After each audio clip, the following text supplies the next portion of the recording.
अस्सलाम वालेकुम, welcome to the screen.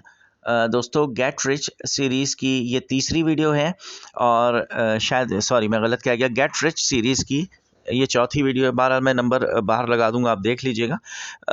इस सीरीज़ में हम शॉर्ट वीडियोस बनाते हैं और वो कॉन्सेप्ट्स डिस्कस करते हैं जिनके लिए हमारे यूज़र को पाकिस्तान स्टॉक एक्सचेंज की इफ़ादियत का एहसास हो और वो बिल आखिर इसमें शामिल हो और इसका हिस्सा बने।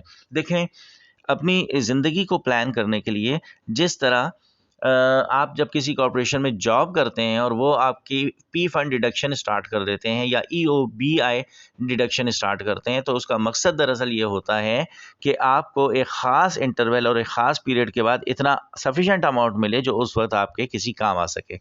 ये जो पी फंड अकाउंट होता है, इसमें मंथली आपके सैलरी में से पैसे डिडक्ट होते हैं जो कि बाद में आपको एक साथ मुहैया किए जाते हैं।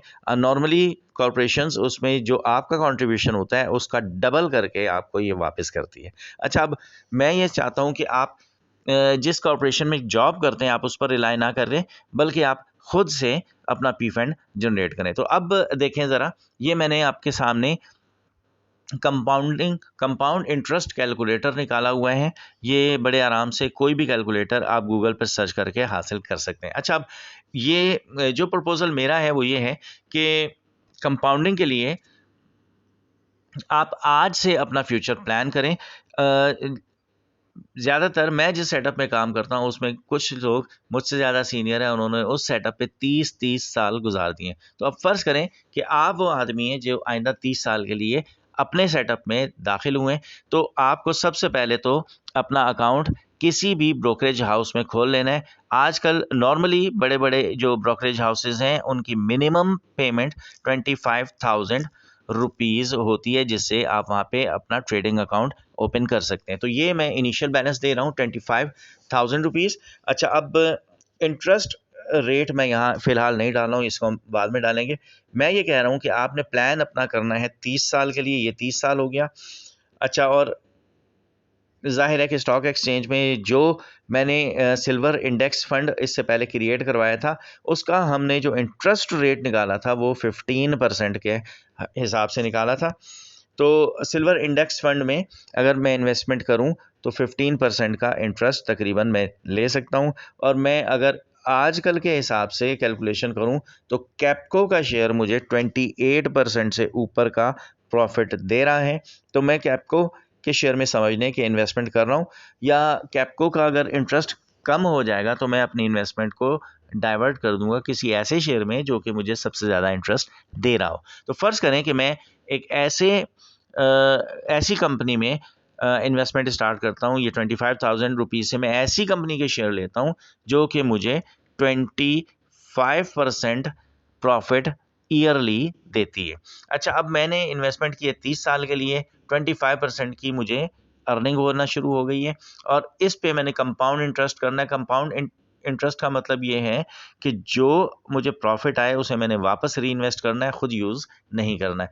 अच्छा, अब मुझे इसके साथ-साथ डिपॉज़िट करना है। आपको पता है ना कि पी फंड जब किसी कॉर्पोरेशन में डिडक्शन होती है, तो वो आपकी सैलरी में से डिडक्ट होके आपकी सेविंग्स में जमा हो जाता है। तो फ़र्ज़ कर लें कि आप 30 साल के लिए अपने ऊपर ये पाबंदी लागू करते हैं कि हर साल हर महीने आप 1200 रुपए पी फंड के डिडक्शन करेंगे, यानी वो एसेट्स में आप इन्वेस्ट कर देंगे। वही शेयर जो आपने परचेज़ कर रखे हैं 1200 रुपये, उसमें आपने अपनी पॉकेट से हर महीने ज़रूर डालना है। ये बहुत ज़्यादा कंट्रीब्यूशन नहीं है, बहुत थोड़ा-सा कंट्रीब्यूशन है। और इसमें एक चीज़ आप अब इस दफ़ा आपने ऐड करनी है, वो है increase deposit yearly with inflation. देखें, हर साल आपकी करेंसी डीवैल्यू हो जाती है, यानी आपकी क़ुव्वत ख़रीद थोड़ी कम हो जाती है। 100 रुपए की वैल्यू कुछ कम हो जाती है। आजकल का जो इन्फ्लेशन रेट है वो 6 या 7% है। तो आप इन्फ्लेशन रेट ना करें, यानी जो चीज़ आज 100 रुपए की आती है वो अगले साल 107 या 108 रुपए की आएगी, ये मतलब होता है इसका। तो मैं इस इन्फ्लेशन रेट को 6% नहीं रखता, बल्कि इसका आधा रख देता हूँ, 3%। यानी कि जो 1200 रुपए इस वक्त आप दे रहे हैं, अगले साल आप हर महीने 1200 रुपए नहीं देंगे, बल्कि 1200 का 3% तकरीबन ₹36 होगा, 1236 रुपये आपने पे करने। उसके अगले साल फिर उस 1236 में 3% मज़ीद ऐड करके आपने उतने पे करने। तो ये 30 साल तक आप ये पे करते रहेंगे। अच्छा, तो 30 साल बाद आपको क्या मिलेगा ये देखते हैं।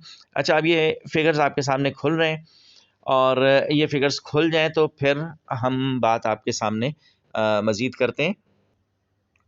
अच्छा, मेरी मजबूरी ये है कि जो फिगर्स इस कैलकुलेशन के बाद आते हैं, एक लम्हे के लिए मैं उन्हें छुपाता हूँ ताकि दिल थोड़ा मजबूत हो जाए। इसलिए कि जो फिगर आपके सामने आने वाली है वो इतनी बड़ी है कि आप हैरान परेशान हो जाएंगे।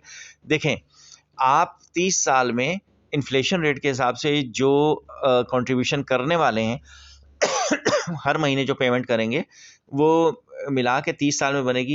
ये आप रीड करें ज़रा, कितना है ये? इकाई, दहाई, सैकड़ा, हज़ार, 10,000, लाख। 6,85,000 बनेंगे 30 साल में। कितने? 6,85,000। तो 6,85,000 कंट्रीब्यूशन है आपका। आपने इनिशियल पेमेंट कितनी की थी? अब ऊपर आ जाए ज़रा इससे। तो क्या लिखा हुआ है यहाँ पर? 25%, 25,000। तो 25,000 रुपीज़ आपने इनिशियल पेमेंट की थी, 6,85,000 आपने कंट्रीब्यूट की है। तो ये कितने हो जाएंगे भाई? 6,90,000 समझ लें आप, नीचे वाले को राउंड फिगर में मुझे पढ़ने में आसानी रहती है। 6,90,000 आपने कंट्रीब्यूट किया है, 25,000 पहले से था आपके पास। तो 7 लाख और कोई 15,000 रुपये आपकी जेब से गया है। कितना? 7 लाख।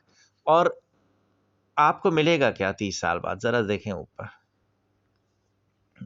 ये जो ब्लू सी फिगर ये नज़र आ रही है ना, ये क्या है ज़रा? अच्छा, अब इसको ज़रा पढ़ते हैं आहिस्ता आहिस्ता से। तो 7 से स्टार्ट करते हैं। इकाई, दहाई, सैकड़ा, हज़ार, 10,000, लाख, 10 लाख, करोड़। कितने करोड़?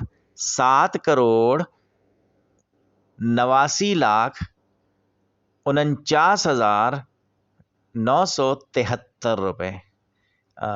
इस फिगर को एब्जॉर्ब करने की कोशिश करें। कितने करोड़? 7 करोड़। कितने लाख इसके बाद? 89 लैक्स, 89 लाख।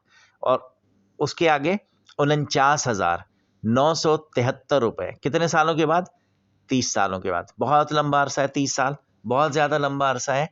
और डिडक्शन कितनी होनी है आपकी? 1,200 रुपये। 1,200 से बढ़ के 1,236, 1,236 से बढ़ के 1,250, 1,250 से बढ़ के 1,260, 1,260 से बढ़ के 1,300। इतनी इस तरह डिडक्शन करते करते 30 साल में आप 7,15,000 रुपये पे करेंगे। और उस 7,15,000 पे इंटरेस्ट कितना आएगा आपको? ये देख रहे हैं, 7,82,39,39,885 रुपये का फ़ायदा होगा। असल ज़र से इतना इजाफी आपको मिलेगा। और कब मिलेगा? 30 साल बाद। और उसके पीछे फैक्ट्री कौन सी लगी होनी चाहिए? फैक्ट्री ये वाली लगी होनी चाहिए। यानी एक ऐसे शेयर में आपकी इन्वेस्टमेंट होनी चाहिए जो 25% इंक्रीज़ आपको दे रहा हो। तो इतना इंक्रीज़ तो सिवाय स्टॉक एक्सचेंज के और किसी जगह आपको नहीं मिल सकता। तो आज अपने फ्यूचर को प्लान करें। देखें, आपका जो पी फंड है, जो आपकी कॉर्पोरेशन काटती है, उनकी ज़िम्मेदारी नहीं है कि जॉब ख़त्म होने के बाद रिटायरमेंट पर आपकी आइंदा ज़िंदगी के लिए भी आपको वही पे करें। इस फ्यूचर की प्लानिंग आपके अपने इख्तियार में है। इस प्लान को और इस इख्तियार को काम में लाइए, ख़ुद अमल कीजिए और आज ही पाकिस्तान स्टॉक एक्सचेंज में अपना ट्रेडिंग अकाउंट खुलवा कर और ट्रेडिंग का आगाज़ कीजिए। मैं अपनी पिछली वीडियोज़ में आपको ये बहुत अच्छे से बता चुका हूँ कि कितनी वैल्यू के शेयर्स आपने हर महीने परचेज़ करने और कितना प्रॉफिट आप हर साल अर्न कर सकते हैं। देखिए, पूरा प्लान आपके सामने रख दिया गया है। अब समझदारी का तकाज़ा यही है कि इस पे अमल करें और इससे फ़ायदा उठाएँ।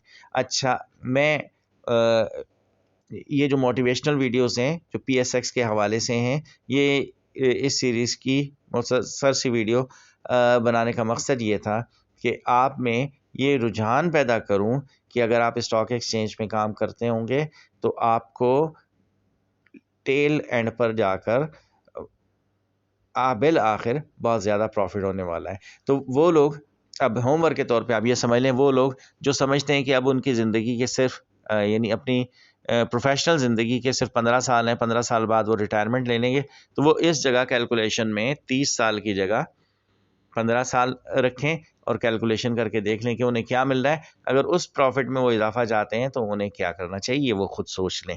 अच्छा, अब कोई लोग ऐसे होंगे जिनके पास सर्विस के 20 साल बाकी हैं, वो इस जगह 20 साल रखें। किसी के पास 10 साल होंगे, वो इस जगह 10 साल रखें और कैलकुलेशन कर लें। इंशाल्लाह उनको रिमार्केबल किस्म के रिजल्ट्स यहाँ नज़र आएंगे। बस आज के लिए इतना काफ़ी है। इंशाल्लाह नेक्स्ट वीडियो में आपसे एक दफ़ा फिर मुलाकात करेंगे। तब तक के लिए इजाज़त दीजिए। अल्लाह हाफ़िज़।